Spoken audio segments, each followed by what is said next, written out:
The incessant drumming of rain against the loft windows in downtown Boston used to be my solace, a natural white noise to drown out the city's endless hum.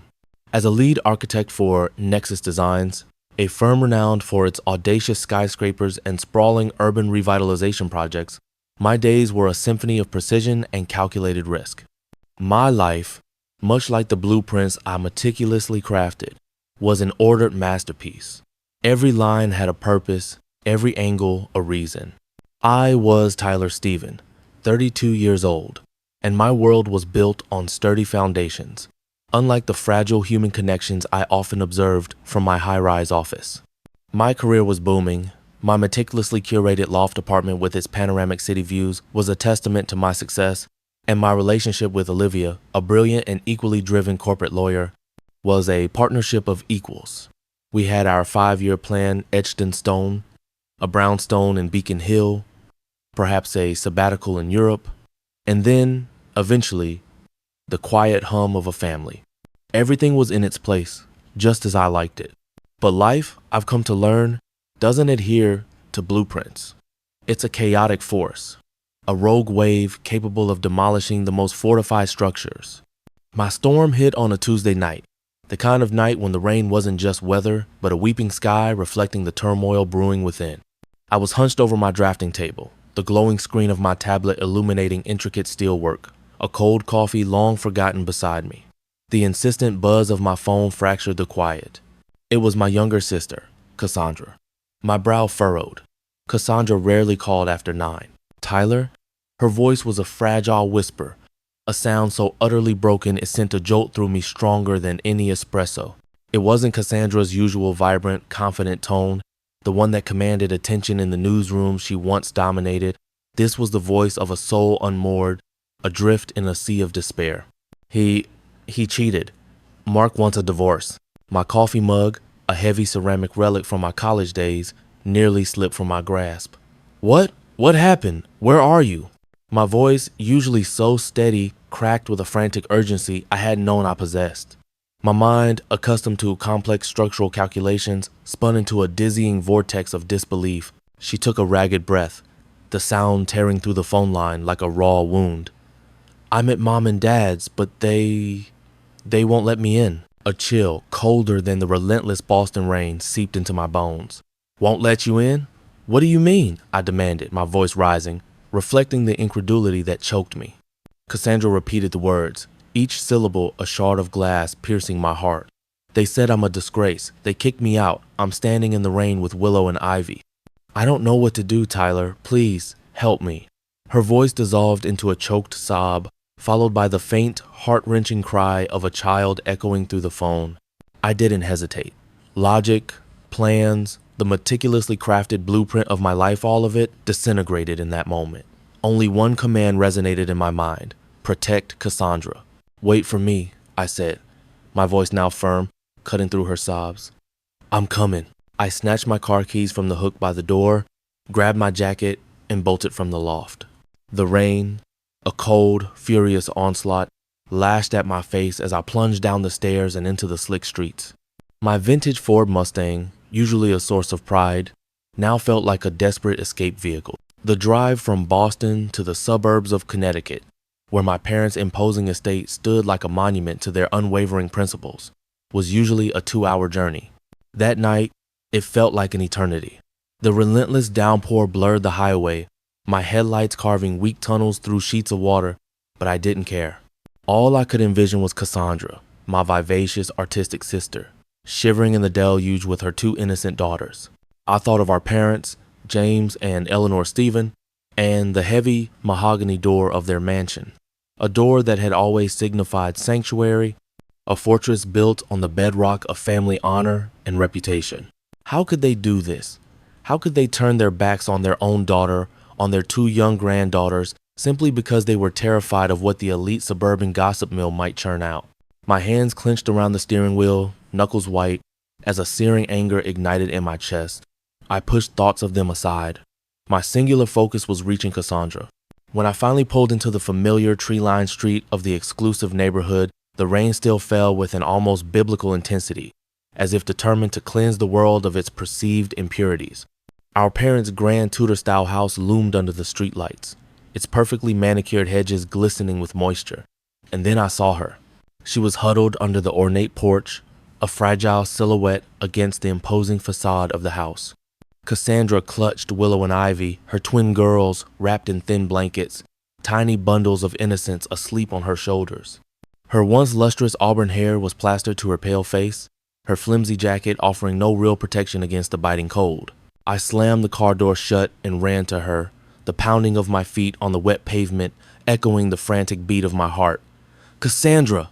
I shouted, my voice hoarse against the wind and rain. She looked up, her eyes, usually so expressive, were raw and red, yet devoid of tears. Perhaps she had cried herself dry. "Tyler," she whispered, her voice barely audible over the storm, "I don't know what to do anymore." I knelt before her, pulling the blankets tighter around Willow and Ivy, their tiny faces peaceful in sleep, oblivious to the heartbreak that had consumed their young mother. I took Cassandra's trembling hand in mine. "Come on," I said, my voice infused with a calm I didn't feel, a desperate attempt to be the rock she needed. "I'm taking you home." I helped her stand, took the girls, one in each arm, their fragile weight, a sharp ache in my chest, and led her to the car. As I opened the back door and gently placed Willow and Ivy into the car seats I had bought years ago, a hopeful, unspoken future purchase, a sharp, unexpected pain stabbed at my heart. This wasn't the future I had envisioned, a quiet evening with Olivia, and perhaps, one day, our own children. But this was reality, stark and undeniable, and I had to face it head on. Inside the Mustang, I cranked up the heater, letting the warm air blast away the chill. I glanced at Cassandra. She hadn't said another word, just stared out the window, her hands clenched in her lap. I wanted to ask her everything about Mark, about the betrayal, about the devastating events that had led her to our parents' doorstep and their cruel rejection. But I knew this wasn't the time for questions. Instead, I put on an old, classic rock station. A Fleetwood Mac song, Landslide, came on, a song Cassandra used to love. The melancholic melody filled the tense silence, and I saw her shoulders slowly, almost imperceptibly, relax. On the long drive back to Boston, the rain never relented. I kept glancing at Cassandra in the rearview mirror, her eyes closed but not truly asleep, clutching an old blanket I kept in the back seat. Willow and Ivy stirred occasionally, small, innocent sounds in the dark, but they were too young to comprehend the seismic shift in their world. I couldn't help but rage internally at Mark, that man with his deceptive charm and empty promises, who had so carelessly shattered my sister's family. And then, the bitter, cold anger turned towards our parents, the very people I had always believed would be our unwavering protectors, who had callously cast their own flesh and blood out into the unforgiving street. I didn't know who I was angrier at.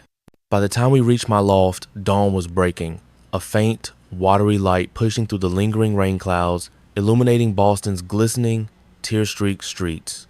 I led Cassandra and the girls into my apartment, settling them in the living room. I pulled out an old, dusty crib from storage, lined it with every blanket I could find, and gently placed Willow and Ivy inside. Cassandra sank onto the sofa, her gaze vacant, staring at her daughters as if seeing them for the first time, or perhaps searching for a piece of herself that was now irrevocably lost. "Thank you," she whispered, her voice hollow, utterly devoid of life. "Go to sleep," I said, resting a hand on her trembling shoulder. "Everything will be okay." But even as the words left my lips, I knew they were a fragile lie. Things wouldn't be okay. Not easily. Not now. But I also knew, with a fierce certainty, that no matter what trials lay ahead, I would not let Cassandra face this alone. Never. The first few days with Cassandra and the twins in my apartment felt like an extreme endurance test, one for which I was entirely unprepared. My sleek, minimalist loft, designed for one bachelor and an occasional well-behaved partner, was now a chaotic explosion of crying babies, overflowing diaper bags piled precariously in every corner, and the constant hum of baby monitors. I didn't complain. I'm not the complaining type, honestly. But I couldn't deny that my perfectly ordered life had been upended with the force of a wrecking ball.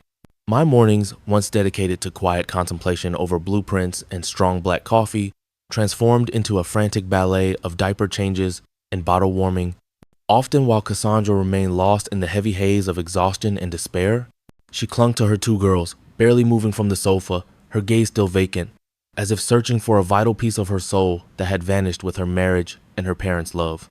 Olivia, my fiancée, was patient at first. She helped me prepare quick breakfasts, warmed bottles with a surprising tenderness, and even sat with Cassandra, attempting to coax her out of her silent shell with gentle conversation. Olivia had always been my anchor, the one who could effortlessly juggle complex corporate mergers by day and return home with a bright, reassuring smile by night.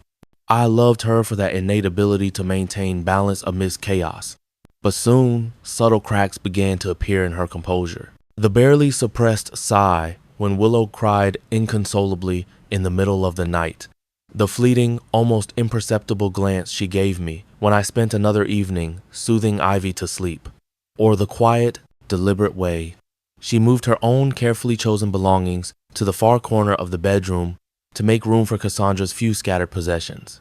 "Are you tired?" Olivia asked me one evening, her voice soft but laced with an underlying weariness as we sat in the kitchen after a particularly grueling day. She held a glass of Cabernet, her eyes heavy with unspoken fatigue. I looked at her, searching for the honest answer I knew I had to give. "Yes," I admitted, rubbing my temples. "But Cassandra needs me. She has no one else." Olivia nodded, but I saw the corner of her mouth tighten almost imperceptibly. "I understand," she said, but her voice held a growing distance, as if she were trying to convince herself more than me. Over the following weeks, a new, difficult rhythm settled into our apartment. I went to work each day, overseeing the construction of new high-rises on the outskirts of the city, where the stark reality of concrete and steel offered a sense of control I no longer found at home. Cassandra slowly began to open up, even if only in hesitant fragments. She recounted the agonizing details of Mark's betrayal, the ignored late-night calls, the hidden messages, the cold confession that he had fallen for a younger, more exciting colleague. I listened, my blood boiling with a quiet fury, but I held it in, nodding and squeezing her hand, offering what little comfort I could. "You'll get through this," I said, though the words felt hollow even to me. I wasn't sure how. Willow and Ivy, now 7 months old, were the only beacons of light in those increasingly gloomy days. I, the disciplined architect who had always prioritized order over emotion, never imagined I could love two tiny beings so fiercely. Every morning when I picked up Willow and saw her gummy, toothless smile, her big, round eyes gazing at me as if I were her entire world, a strange, profound strength coursed through me. Ivy was different, fussier, prone to bursts of indignant wailing. But every time she gripped my finger with her impossibly small hand, I felt an almost primal urge to protect them, to move mountains if it meant their safety. I grew accustomed to waking at 3 a.m. to prepare bottles, to carrying a diaper bag as if it were an extension of my own arm, even on quick trips to the corner store. I even learned to sing lullabies, although my baritone attempts at Twinkle Twinkle Little Star were so hilariously off-key that Cassandra, in one of her rare moments of genuine mirth, burst out laughing. It was a small victory, a fleeting glimpse of the sister I knew. But not everything was as simple as a lullaby. Olivia continued to change. The evenings she once spent with Cassandra and me, sharing stories and quiet laughter, transformed into strained silences. She frequently stayed late at her office or retreated to our bedroom early, claiming an urgent need for rest. I noticed her growing distance, a subtle but undeniable withdrawal, but I was paralyzed, unsure how to bridge the chasm opening between us. Every time I attempted to talk, Olivia would offer a faint, practiced smile and say, "I'm fine, Tyler. You focus on taking care of Cassandra and the girls." The words, seemingly innocuous, felt like a slow, deliberate tightening of a noose. One evening, after Cassandra had finally settled the girls for the night, Olivia steered me towards the small, cramped balcony of our loft. The rain had finally ceased, but the air was still thick with dampness and a biting chill. She crossed her arms, her gaze fixed on the shimmering panorama of city lights below. "Do you ever think about us?" she asked, her voice low, but sharp as a surgeon's scalpel. I was taken aback, utterly unprepared for the directness of her question. "What do you mean?" I managed, trying to keep my voice steady, though my mind raced, scrambling for an answer. Olivia turned to face me, her eyes glinting with a deep-seated frustration. I mean, our life, Tyler. Before Cassandra and the girls came, we had plans. A bigger house, a vacation, a family of our own. What about now? You spend all day taking care of your sister and your nieces, and She paused, taking a deep, shuddering breath. I feel like I'm on the sidelines. I wanted to argue, to tell her that she was still my world, still my priority, but the words wouldn't come. A bitter, cold truth settled in my gut. She was right. I had allowed Cassandra and the girls to consume every ounce of my time, my energy, my very being. But how could I abandon my sister? How could I leave her alone after everything she had endured, after the parents who had preached family honor had so cruelly disowned her?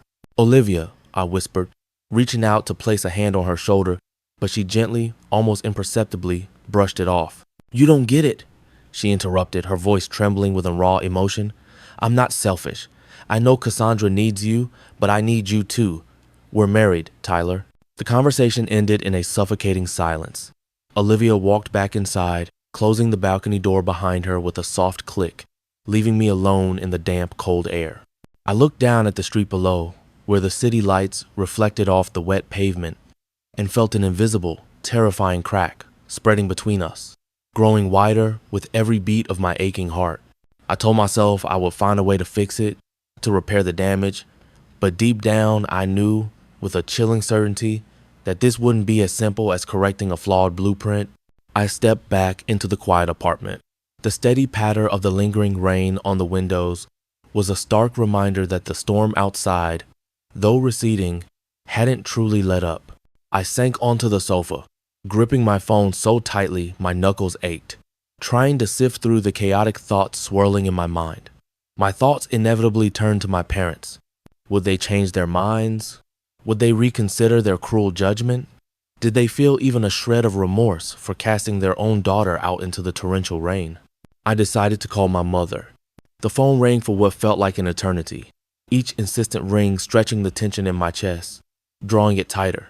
Finally, her voice, cold and measured, as if she were reading from an official, pre-approved statement, came through the line.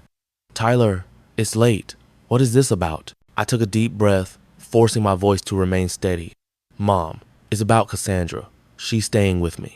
I thought you and Dad should know what happened. I recounted the story in a brief, concise torrent of words, wanting to convey the facts without prolonging the agony. Mark's affair, his brutal demand for a divorce, and Cassandra's desperate plea at their doorstep in the rain with her 2 infant daughters, only to be cruelly turned away.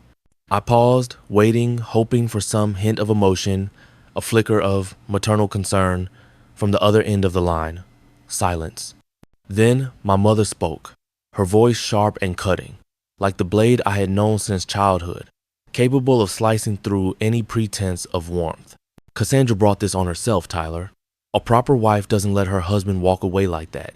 I taught her how to keep a family together, but she didn't listen. I don't have a daughter who gets abandoned by her husband like that. My blood surged, a hot, uncontrollable wave of anger. But I held it in check. Mom, she's your daughter. She needs help. Willow and Ivy are your grandchildren. Don't you see how wrong this is?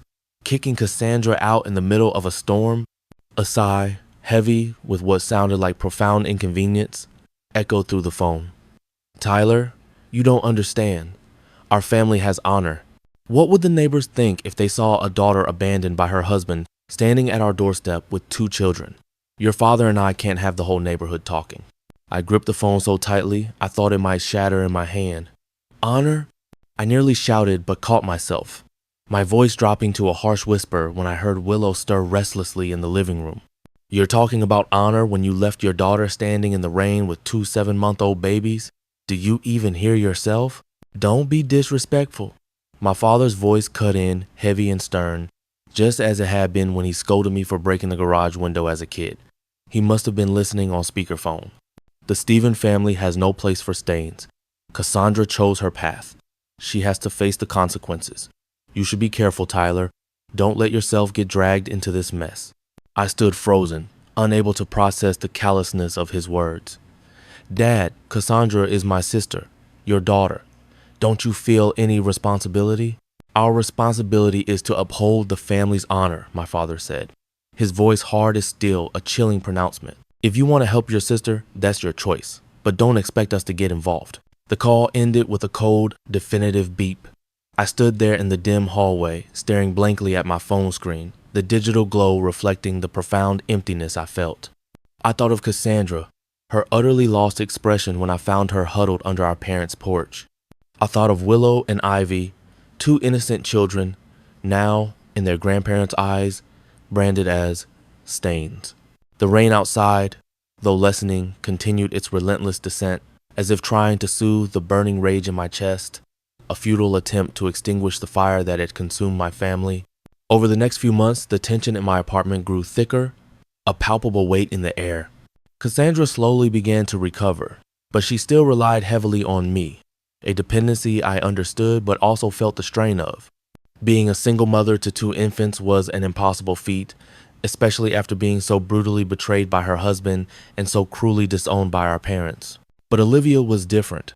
Her comments grew sharper, cutting through the thin veneer of normalcy we tried to maintain. Are they going to stay here forever? She'd ask, her voice laced with thinly veiled resentment. Or, I didn't sign up to live with your entire family, Tyler. I tried to explain, to reason with her, to reassure her that it was temporary, that Cassandra would get back on her feet soon. But even I wasn't sure how long soon would be. The uncertainty gnawed at me. One evening, everything exploded. I was sitting on the sofa, holding Ivy, gently rocking her to sleep, while Cassandra bathed Willow in the small bathroom. Olivia walked in, clutching a stack of legal papers, her eyes colder than the winter outside. "We need to talk," she said, her voice devoid of any warmth, a chilling pronouncement that sent a shiver down my spine. I carefully set Ivy in her crib, stood up, and followed Olivia to our bedroom. She closed the door behind her with a soft thud that resonated like a final gavel. She turned to face me, her posture rigid. "Tyler, I can't do this anymore." "Do what?" I asked, though the answer, a terrifying, inevitable truth, already screamed in my mind. "You know exactly what," Olivia snapped, her voice trembling with barely suppressed anger. "You spend all day, every day, on Cassandra and the girls. I'm no longer your priority. I don't want to live in a house where I feel like an outsider, a guest in my own home." I wanted to argue, to desperately tell her that she was still, always, my priority, that I loved her, that she was important to me. But the words were lodged in my throat, choking me. I knew with a crushing certainty that she was partly right. I had allowed Cassandra and the girls to consume every waking moment, every ounce of my emotional and physical energy. But how could I abandon my sister? How could I leave her alone after everything she had endured, after the family that was supposed to protect her had cast her out? "I want you to choose, Tyler," Olivia said, her voice sharp as a knife, cutting through the fragile silence. "Me or Cassandra? You can't have both." I stood there, feeling the floor collapse beneath me, the carefully constructed edifice of my life crumbling. "Olivia," I whispered, my voice barely audible, "you can't ask me to do that." But she just shook her head, her eyes brimming with unshed tears, reflecting the fractured image of our future. "You just made your choice," she said, then turned, her movements stiff and deliberate, and walked out of the room. The days that followed were heavy, thick with an oppressive silence, like the suffocating calm before a new, more devastating storm. Olivia began packing her belongings bit by bit, small, methodical movements that spoke volumes. I tried to talk, to plead with her, to convince her that we could work through this, that we could find a way. But she only looked at me with distant, unseeing eyes. "You're a great brother, Tyler," she said one morning, her voice flat, devoid of emotion, as she pulled her packed suitcase towards the door. "But I need a husband." I stood motionless at the door, watching Olivia walk away, her suitcase wheels rattling down the hallway, the sound echoing like the final, mournful rhythm of our dying marriage. When the front door finally clicked shut, the sound was deafening, leaving a vast, echoing void in my chest. But I didn't cry. I couldn't cry. I turned back to the living room where Cassandra sat on the sofa, holding Ivy, her eyes wide with worry. "Tyler, what's going on?" she asked, her voice hushed. I shook my head, unwilling to burden her further with my own crumbling world. "It's nothing," I said, sinking onto the sofa beside her, wrapping an arm around her trembling shoulders. Everything will be okay. But this time, the words felt like ashes in my mouth. I wasn't sure I believed them anymore. The days that followed were quieter in the apartment, but it was a heavy, suffocating kind of quiet, the kind that precedes a new and inevitable storm. Olivia was gone, leaving me with Cassandra, Willow, Ivy, and an apartment, now filled with an unbearable emptiness. Voids I had no idea how to fill. I tried to maintain a semblance of normalcy, going to work, meticulously caring for the girls, and desperately trying to ensure Cassandra didn't notice the gaping cracks in my own heart.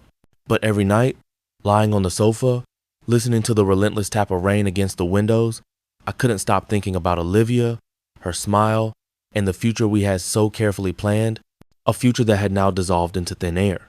Cassandra, though still fragile, slowly began to regain a faint spark in her eyes.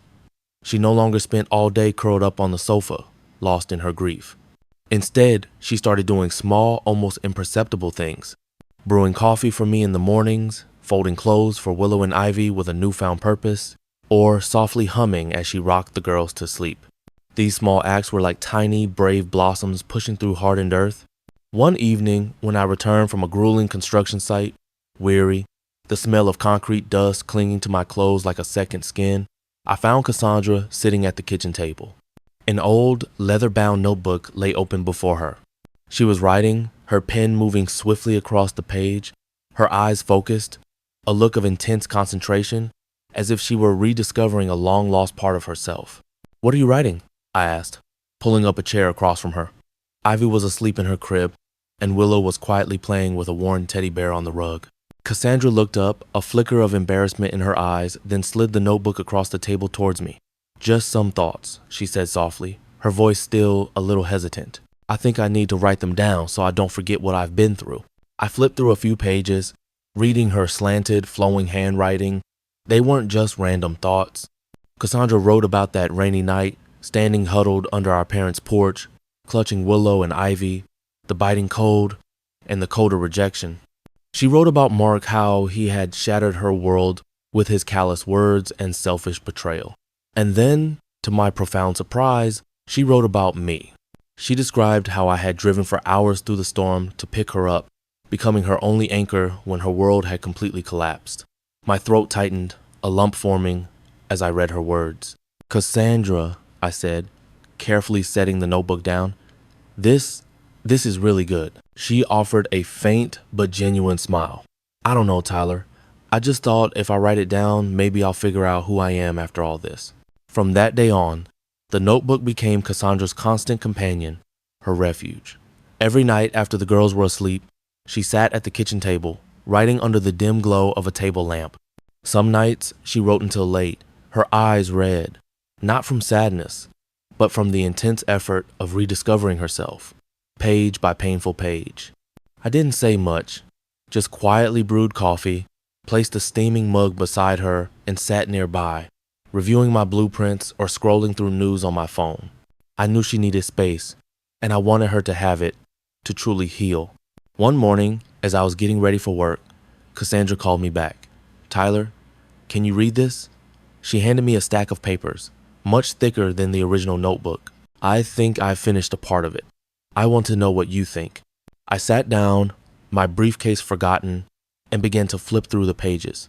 It was Cassandra's raw, unflinching story, from the day she met Mark through the joyful, naive months of her pregnancy with Willow and Ivy, to the devastating betrayal, the harrowing rainy night, and her arduous journey as a single mother, struggling to rebuild her life piece by agonizing piece. But what moved me most, what brought a burning sensation to my eyes, was how she wrote about me.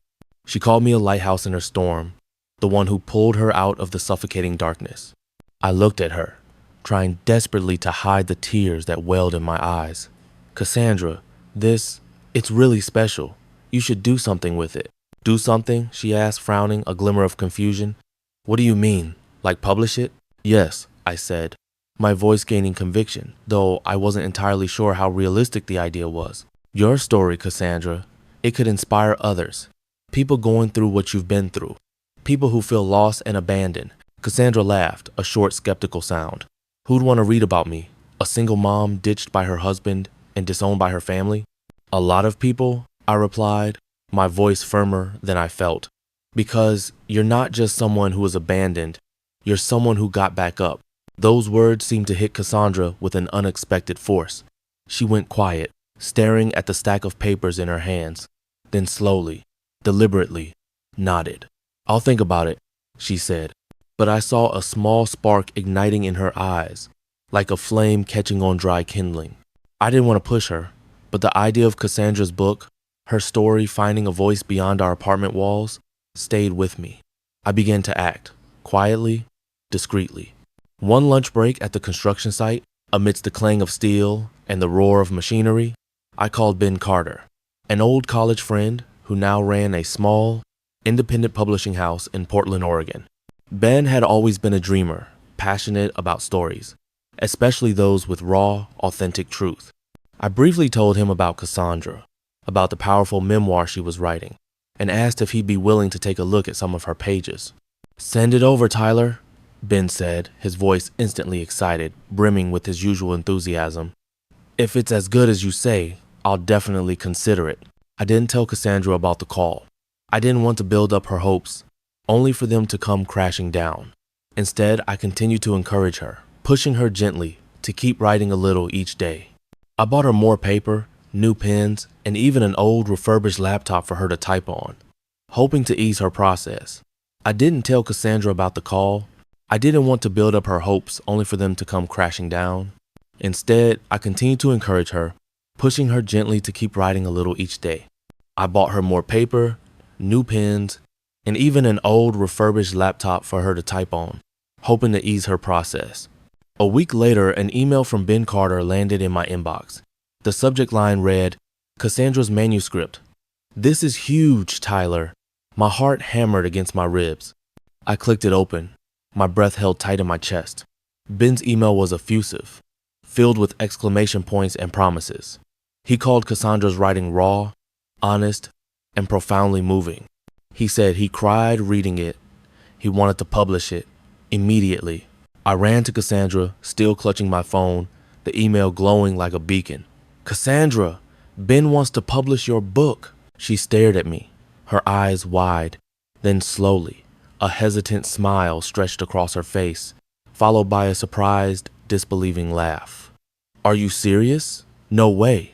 It was real. We spent the next few weeks submerged in the whirlwind of the publishing world. Ben, true to his word, moved with remarkable speed. There were contracts to review, edits to make, and a title to finalize. Cassandra, after much deliberation, decided on The Unspoken Truth, How I Survived Betrayal and Found My Voice. A bit dramatic, but it screamed sensational. The process was grueling for her. She had to revisit every painful memory, every raw emotion, tearing open old wounds to ensure the narrative's authenticity. Some nights, she'd weep at the kitchen table, her face buried in her hands, her shoulders shaking with the weight of her past. I'd sit beside her, silent, offering only my presence, a steady anchor in her emotional tempest. Willow and Ivy, now toddlers, babbled and crawled around our feet, innocent bystanders to the unfolding drama, their very existence a living testament to Cassandra's resilience. The book's release was nothing short of a phenomenon. Ben had poured every ounce of his small publishing house's resources into its promotion, believing in Cassandra's story with a fierce, almost evangelical zeal. It debuted with a modest buzz, mostly from local book clubs and online forums, but then it exploded. It started with a single podcast interview, then another, and then a major national news network picked up Cassandra's story. Her face, once etched with despair, was now on morning talk shows. Her voice, once a fragile whisper, now resonating across millions of living rooms. She spoke with an almost terrifying honesty about her abusive marriage, the gut-wrenching betrayal, and the unfathomable cruelty of her own parents. She spoke about Mark not with hatred, but with a quiet, weary resignation, detailing his manipulation and ultimate abandonment. She spoke of Willow and Ivy, her twins, and how their existence, their utter dependence on her, had given her the strength to claw her way back from the brink. And she spoke of me. My brother, Tyler, was my only lifeline, she told a tearful host on national television, her voice clear and strong. When my own parents turned their backs on me and my babies, Tyler opened his home, sacrificed his own life, and believed in me when I couldn't even believe in myself. The phone calls started almost immediately after that interview aired. Not from friends, not from colleagues, but from my parents. I ignored them, every single one. I watched my sister, bathed in the glow of the television, her story reaching into the hearts of countless strangers, and I felt a profound sense of vindication, a fierce, protective pride. Mark, the spineless serpent who had slithered away from his responsibilities, also tried to contact Cassandra. His messages, at first, were a pathetic attempt to control the narrative, demanding she retract her statements, threatening legal action. Then, as the book sales skyrocketed and Cassandra's public profile grew, his tone shifted. He begged for reconciliation, for a chance to see his daughters, citing emotional distress caused by the book's revelations. Cassandra, with a newfound strength, blocked him from every platform. "He doesn't deserve to be a part of their lives, Tyler," she said, her jaw set, her eyes hard. "He made his choice." The book quickly became a bestseller, then a cultural phenomenon. It resonated with countless individuals who had experienced similar betrayals, familial rejections, and the silent struggles of single parenthood. Cassandra was invited to speak at women's shelters, support groups, and universities. Her story, once a private torment, was now a powerful beacon of hope. But while Cassandra's star was rising, my own life remained a delicate balancing act, increasingly precarious. My loft, once a sanctuary, was now a perpetual daycare center. Willow and Ivy, now lively and curious toddlers, filled every corner with their laughter and their endless demands.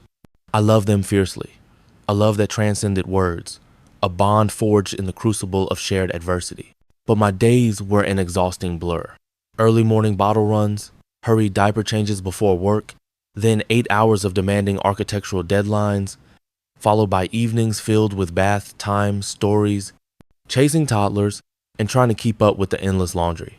My career, once my paramount focus, began to suffer.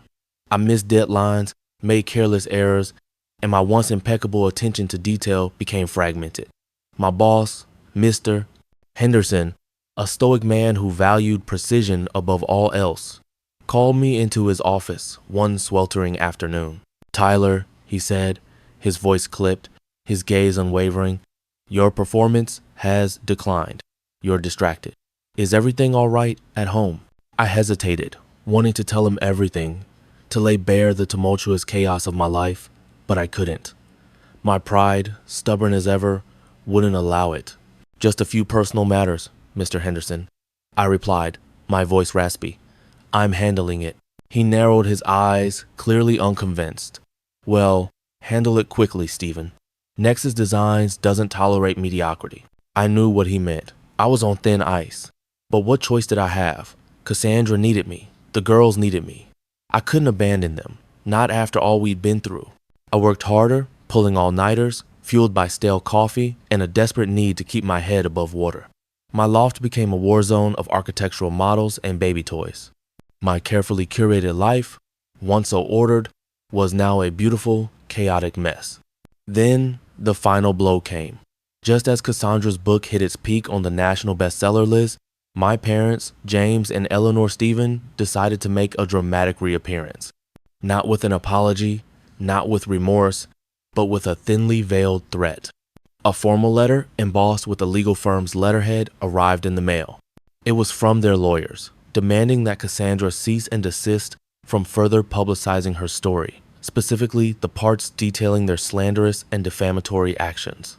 They claimed emotional distress and irreparable damage to their pristine family reputation. They threatened to sue her, and by extension, me and Ben's publishing house, for millions. My blood ran cold. This wasn't just about pride for them anymore. This was about power, about silencing the truth that dared to expose their hypocrisy. "They're bluffing," Ben said, his voice strained but firm when I called him, my hands trembling as I held the letter. "This is a classic intimidation tactic. They can't sue her for telling her truth." But the threat was real enough to cause a tremor. Cassandra, despite her newfound strength, was visibly shaken. "Tyler, what if they ruin everything? What if they take all the money from the book? What if they hurt Ben's company? Her voice, though not as broken as that rainy night, carried a chilling echo of her old despair. I looked at the beautiful, vibrant woman she had become, her face now often lit with purpose and confidence, and felt a surge of defiant fury. They won't, I said, my voice low and resolute. They won't touch you. They won't touch the girls. And they certainly won't touch Ben or his company. I knew what I had to do. I hired the best lawyer I could find, one recommended by Olivia's old firm, a fierce litigator known for taking on high-profile, seemingly unwinnable cases. Her name was Evelyn Reed, and she had a reputation for mercilessly dismantling her opponents. The legal battle was ugly, protracted, and excruciatingly public. My parents, despite their outward claims of honor and discretion, relentlessly leaked fabricated stories to the press, attempting to discredit Cassandra, painting her as a manipulative, vengeful daughter. They portrayed me as a reckless enabler, a disgruntled son intent on tarnishing the family name. Their lawyers argued that Cassandra's memoir was a malicious fabrication, an attempt to exploit her family for financial gain. I spent countless hours with Evelyn, poring over documents, recalling every painful detail, every callous word uttered by my parents. The twins, now a year and a half old, were growing up in an environment where their mother's story, their own story, was being dissected in courtrooms and tabloids. It broke my heart, but I knew we had to fight. Evelyn, with her sharp mind and even sharper tongue, meticulously dismantled my parents' case. We presented evidence of Mark's infidelity, of Cassandra's desperate attempts to seek solace from her family, of my parents' cruel rejection, corroborated by text messages, call logs, and even sworn affidavits from concerned neighbors who had witnessed Cassandra's desperate plight that rainy night. During one particularly brutal cross-examination, my mother, Eleanor, under Evelyn's relentless questioning, finally cracked. Her perfectly coiffed hair was disheveled, her usually composed face flushed with rage and frustration. She openly admitted to turning Cassandra away, to prioritizing their reputation over her own daughter's well-being.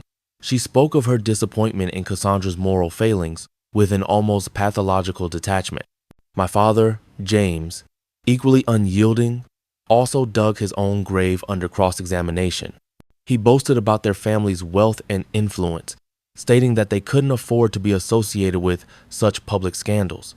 He even went as far as to say that Willow and Ivy, innocent toddlers, were tainted by their mother's divorce, a burden on the Stephen family's unblemished lineage. Their testimonies were a masterclass in self-incrimination.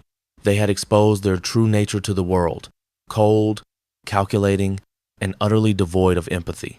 The media, initially swayed by their carefully crafted facade, turned on them with a vengeance. The headline screamed, "Family honor or family hypocrisy?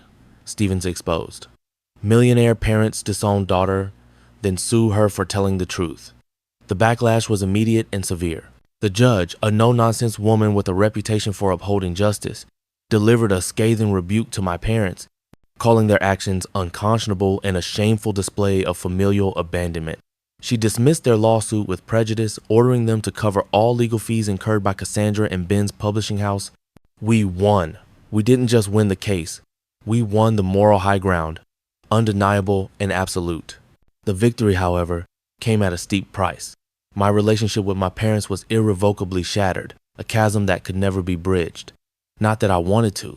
They were no longer the figures of authority I had once sought approval from, but cold, broken caricatures of human beings, consumed by their own warped sense of prestige. I still visited my grandmother, my father's mother, who had quietly supported Cassandra through her ordeal, sending secret envelopes of cash and tearful phone calls. She was the only remaining link to the family I once knew. My career at Nexus Designs also hit an unavoidable wall. Despite the legal victory, the stress and exhaustion had taken their toll. My performance had undeniably suffered, and Mr. Henderson, true to his word, had a frank discussion with me. "Tyler," he said, his voice softer than usual, a hint of genuine regret in his eyes, "you're a brilliant architect, but you're not here. Not fully. Take some time. Figure things out. Come back when you're ready." It wasn't a firing, but a forced sabbatical, a polite push out the door. I understood. I was burned out, adrift, my own blueprints now shattered beyond recognition. I didn't fight him. I knew he was right. I needed a break, a chance to rebuild not just my career but myself. Life after the lawsuit settled into a new rhythm, one defined not by architectural precision, but by the beautiful chaos of family.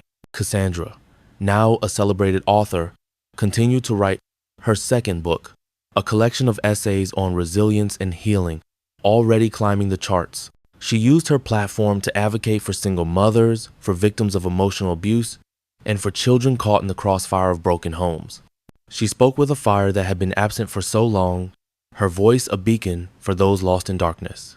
She bought a small, charming house just outside Boston, a place with a sprawling backyard where Willow and Ivy could run freely, their laughter ringing through the air. The house was cozy, filled with warmth and the scent of freshly baked cookies, a stark contrast to the sterile perfection of my parents' mansion. I didn't move out. Not yet. We were a unit, a small, unconventional family built on unwavering loyalty and love. I spent my days with Willow and Ivy, their primary caregiver, teaching them how to build intricate Lego structures, reading them stories, and watching with awe as they explored the world with wide-eyed wonder. I rediscovered a forgotten part of myself in their innocent joy, a part that had been buried under blueprints and corporate ambitions. I started sketching again, not for clients, but for myself. Designs for community centers, affordable housing projects, spaces that foster connection and support, a stark departure from the gleaming towers I once designed.